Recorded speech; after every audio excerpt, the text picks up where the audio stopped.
Bonjour, bienvenue sur Objectif Math.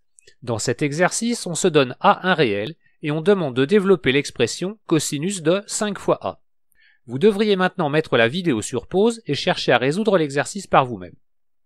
Je vous présente 3 solutions. Je ne vous cache pas que je préfère de loin la deuxième, mais la troisième peut paraître un peu magique. Cosinus de 5 fois A peut s'écrire cosinus de 2A plus 3A, qui est égal à cosinus de 2A fois cosinus de 3A, moins sinus de 2A fois sinus de 3A. On connaît normalement cosinus de 2A. Il est égal à 2 fois cosinus au carré de A moins 1. On peut retrouver cosinus de 3A en l'écrivant comme cosinus de A plus 2A. Je vous le donne directement. Il est égal à 4 fois cosinus au cube de A moins 3 fois cosinus de A. On doit également connaître sinus de 2A, qui est égal à 2 fois sinus de A fois cosinus de A. Et on peut retrouver sinus de 3A en l'écrivant comme sinus de A plus 2A. Je vous le donne directement, il est égal à 3 fois sinus de A moins 4 fois sinus au cube de A. On transforme alors les différentes expressions mises en couleur en rouge et en bleu. On développe méthodiquement l'expression rouge en cherchant le terme en cosinus puissance 5, qui est la plus grande puissance de cosinus qui va apparaître. 2 fois cosinus au carré de A fois 4 cosinus au cube de A est égal à 8 fois cosinus puissance 5 de A. Il n'y a manifestement aucun terme avec une puissance paire sur le cosinus. On passe donc au terme donnant du cosinus cube de A. 2 cosinus au carré de A fois moins 3 cosinus de A est égal à moins 6 cosinus au cube de A. Et moins 1 fois 4 cosinus au cube de A est égal à moins 4 cosinus au cube de A, soit un total de moins 10 cosinus au cube de A. Et il reste le terme 3 fois cosinus de A. On va gérer la partie bleue différemment à cause de la présence des sinus. On factorise 3 sinus de A moins 4 sinus cube de A par sinus de A, que l'on regroupe avec celui en début de l'expression bleue. On obtient donc un terme en sinus au carré de A qui est égal à 1 moins cosinus au carré de A, et on recopie le reste de l'expression. Il n'y a plus qu'à finir le développement, bien sûr en effectuant le maximum de calculs mentalement. Je ne détaille pas davantage.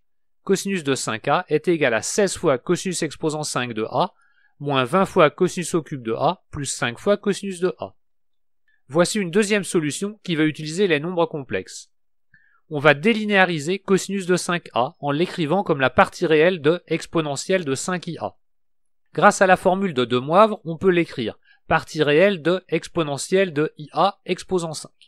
Mais on sait que exponentielle de ia est égale à cosinus de a plus i fois sinus de a. On va pouvoir appliquer la formule du binôme de Newton, dont on trouve les coefficients sur la ligne numéro 5 du triangle de Pascal, 1, 5, 10, 10, 5, 1.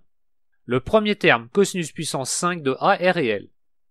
Le suivant fait intervenir une puissance de I impaire. C'est un imaginaire pur, sa partie réelle est nulle, ce n'est même pas la peine de l'écrire. Le suivant est moins 10 cosinus au cube de A fois sinus au carré de A. C'est un terme réel. Le suivant fait à nouveau intervenir une puissance de I impaire. C'est un imaginaire pur, sa partie réelle est nulle, on ne l'écrit pas. Le suivant est 5 fois cosinus de A fois sinus puissance 4 de A.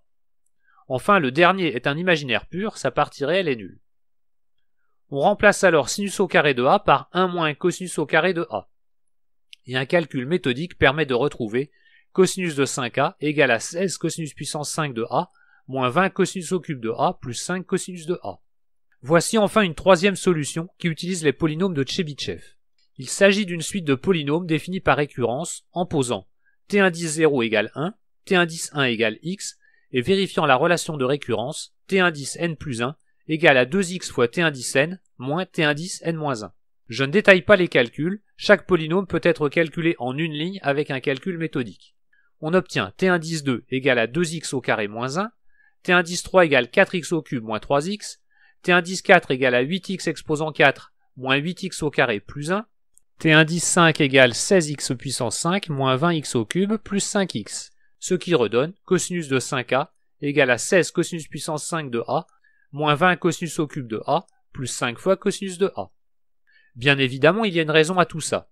En fait, le polynôme Tn est défini initialement comme l'unique polynôme vérifiant, pour tout réel a, T110 n de cosinus a égale à cosinus de n fois a.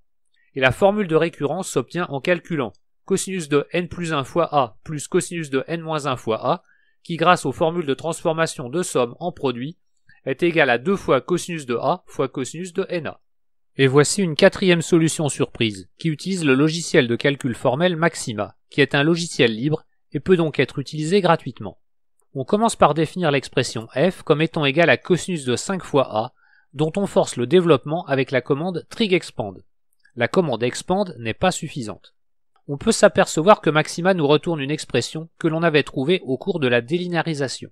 Il n'y a plus qu'à se débarrasser des termes en sinus en lui substituant racine carrée de 1 moins cosinus au carré de a, expression dont on force à nouveau le développement, et on retrouve l'expression développée de cosinus de 5a. Voilà, cette vidéo est terminée, vous pouvez me laisser des commentaires et me poser des questions. À bientôt sur Objectif Math.